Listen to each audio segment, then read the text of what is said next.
एकांत में ही तरह तरह के स्वाद आते हैं। अगर आप भीड़ में हैं तो वहां कोई स्वाद स्थायी नहीं हो सकता। कुलैब भी एकांत में लेकर जाइए और उसका स्वाद लीजिए।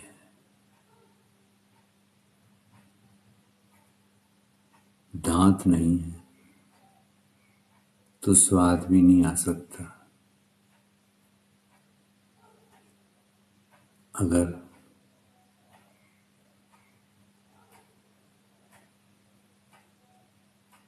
ये नहीं है वो नहीं है तो भी स्वाद नहीं आ सकता।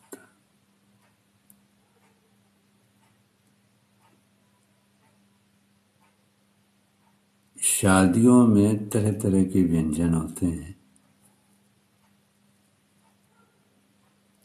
अपनी अपनी प्लेटें लेकर लोग उन व्यंजनों का स्वाद अपनी अपनी तरह से लेते हैं। किसी को किसमें स्वाद आता है, किसी को किसमें स्वाद आता है। कुछ लोग बातों में स्वाद लेते हैं, कुछ लोग इधर उधर।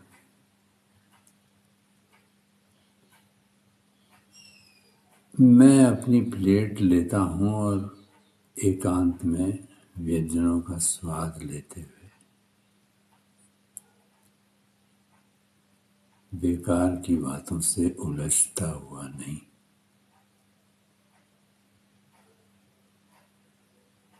अब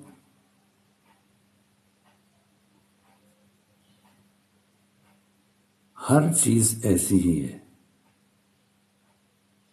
स्वाद लेना है तो एकांत चाहिए,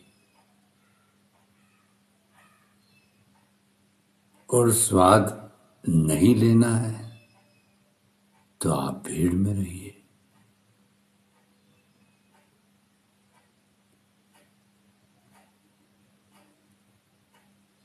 मैं कहता हूं कि शब्द अपना अर्थ खो चुके हैं। इसलिए कहता हूं कि लोग दिन भर बोलते हैं, बोले बिना उनका मन ही नहीं लगता। अब जो दिन भर बोलते हैं वो क्या बोलते हैं? किसी से फोन पर बात करेंगे, मान लीजिए उसने फोन नहीं उठाया है, और जब फोन उठाता है तो उससे यहीं से बात शुरू होती है कि मैंने तेरे को इतने फोन लगाए और तूने उठाया ही नहीं, तू कहाँ था?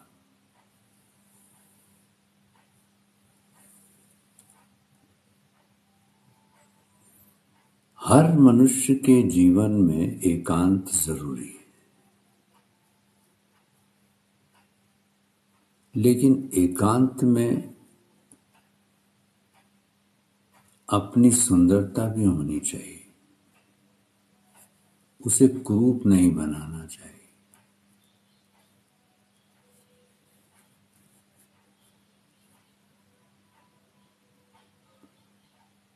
जिसके लोग ईश्वर कहते हैं, भगवान कहते हैं, तरह तरह की मूर्तियों पे जाते हैं। सारी मूर्तियां एकांत में मुस्कुराती भी हैं। खूबसूरत लफ्ज एक मुस्कान है, आदमी में आदमी की जान है।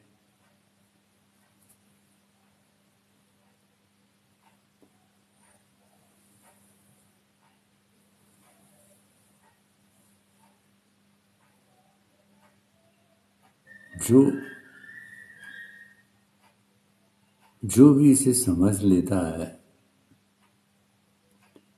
ये जीवन है, सुख दुख हैं, सांस के आने जाने हैं।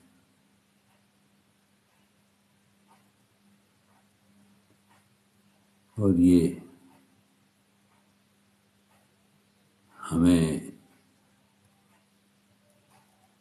स्टार मेकर मिला है, इसका एक उद्देश्य होना चाहिए कि इस स्टार मेकर का एकांत उपभोग करें। इसमें इतनी सारी चीजें हैं, आप इसे लेकर कहीं भी जा सकते हैं और एंजॉय आपका अपना है। पर इसे कुरूप नहीं बनाए। देखिए, ये कोई जरूरी नहीं कि हर किसी को गाना आता हो, लेकिन गाना सुनना तो आता है। आप उसे सुनिए,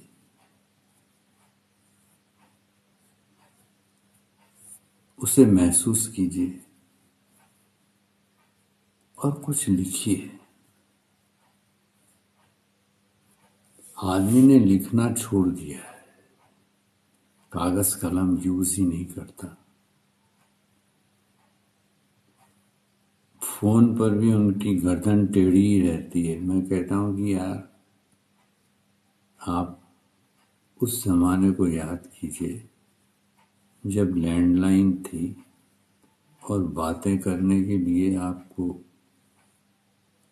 बहुत सारे नोट देने पड़ते थे। तो इसका फायदा उठाइए।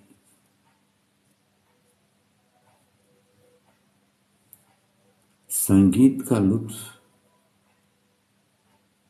सुनाने से ज्यादा सुनने में है कि आप क्या सुनते हैं। लता मंगेशकर अपने गाने नहीं सुनती थी, वो मेहंदी हसन को सुनती थी, हेमंत कुमार को सुनती थी, क्लासिकलों को सुनती थी। सहगल तो उनके खास थे, लेकिन सहगल तो उनके पिताजी के भी थे। वो कहते थे सहगल के गाने में परमात्मा ने शहद की उंगली फेर रखी। तो जीवन है, इसको एकांत में लेकर समझते हुए लीजिए।